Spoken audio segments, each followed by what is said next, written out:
Bonjour frères et sœurs. Amen, peuple de Dieu. Donc, pour ceux qui ne me connaissent pas, c'est Larry Didier. Et si je suis là, c'est pour témoigner de la croix du Christ dans ma vie.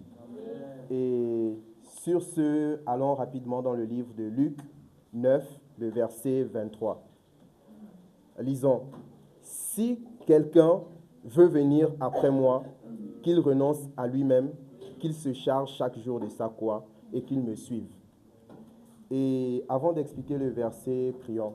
Père éternel, je te remercie encore pour cette opportunité que tu me donnes de pouvoir témoigner de ta présence dans ma vie, que tu puisses encore disposer les cœurs ici, afin que mon témoignage puisse toucher quelqu'un et que puisse encore transformer des vies, Père éternel.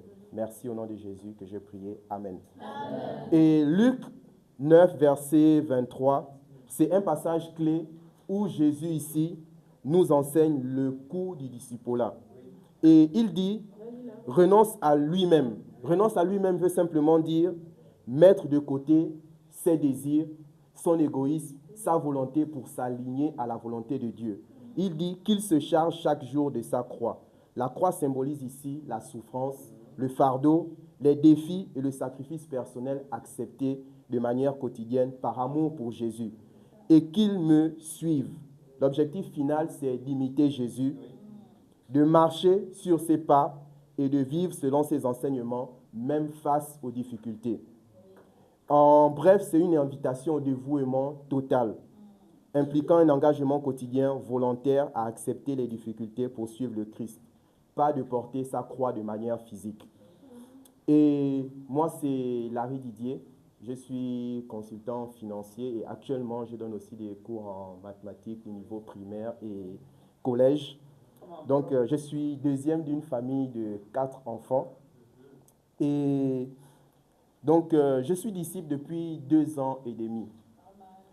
Et depuis que je suis devenu disciple, j'ai compris que le plus difficile n'était pas de devenir disciple, mais le plus difficile est de rester disciple. Et lorsque je suis devenu disciple, après seulement 3 mois de vie de discipulat, j'ai chuté, c'est-à-dire mon ancien moi a refait surface. J'ai recommencé à mentir et le mensonge a entraîné une double vie a entraîné ce qu'on appelle l'immoralité sexuelle.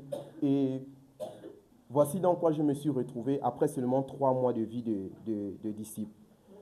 Et durant 2 mois, je vivais une vie cachée, je vivais une vie hors des enseignements de la parole de Dieu. Et pour moi, c'était devenu une habitude, c'était devenu quelque chose de normal. Et jusqu'à ce que je commence à ne plus me sentir à l'aise au milieu des disciples, je commence à ne plus me sentir à l'aise à l'église. Et pourquoi? Parce que lorsque je venais à l'église, lorsque j'étais au milieu des disciples, je me sentais jugé. Et ça a commencé à entraîner les retards à l'église.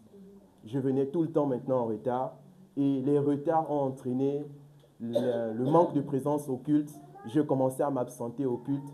Pourquoi? Parce que mon ancien moi avait refait surface. Pourquoi? Parce que je n'avais pas compris le véritable principe de devenir disciple, quand bien même j'avais accepté de devenir disciple. Mais le renoncement à soi-même, c'est quelque chose que je n'avais pas compris.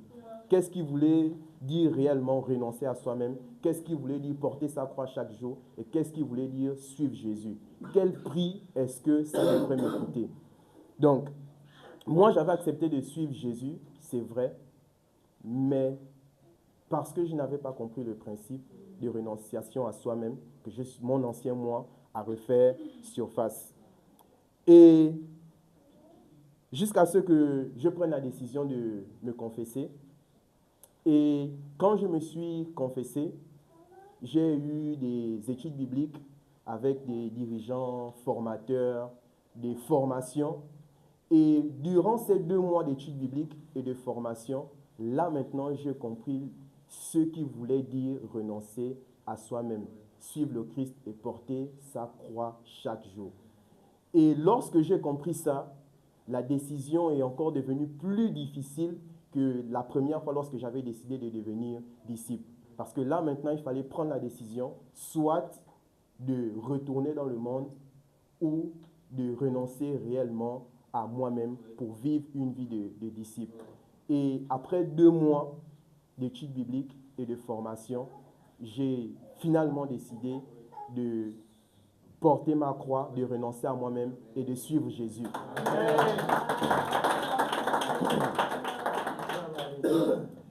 Et moi, ça m'est arrivé, pas parce que je ne voulais pas vivre comme un véritable disciple. Ça m'est arrivé tout simplement parce que je n'avais pas compris ce que ça coûtait réellement lorsqu'on décidait de devenir un disciple. Et quand on a compris ce que ça coûte lorsqu'on devient un disciple, les décisions qu'on prend sont plus alignées avec la volonté de Dieu. Donc moi, j'ai compris ça. Et aujourd'hui, je marche en conformité avec la parole de Dieu. Je renonce à moi-même chaque jour et je porte aussi ma croix chaque jour. Et ça, c'est mon témoignage. Parce que c'est vrai, prendre la décision de devenir disciple, c'est bien, mais est-ce que tu resteras disciple toute la vie? Et pour rester disciple toute la vie, ce n'est pas seulement renoncer à soi-même en prenant cette décision, mais c'est quand même tu es disciple que tu dois continuer aussi à renoncer à toi-même chaque jour et suivre les enseignements de Jésus et marcher dans sa volonté. Et moi, j'aimerais vous laisser avec une question ce matin. Toi, aujourd'hui, qu'est-ce qui t'empêche de renoncer à toi-même? Est-ce que tu voudrais être disciple de Jésus selon les critères que lui-même il donne, ou tu préfères rester dans ton confort et vivre une vie de faux disciple? Amen. Donc, voici ce que j'avais à partager avec vous, et à Dieu soit toute la gloire. Donc, merci Seigneur pour ces témoignages et que chacun puisse encore recevoir ce que tu as prévu pour lui ce matin. Amen. Amen.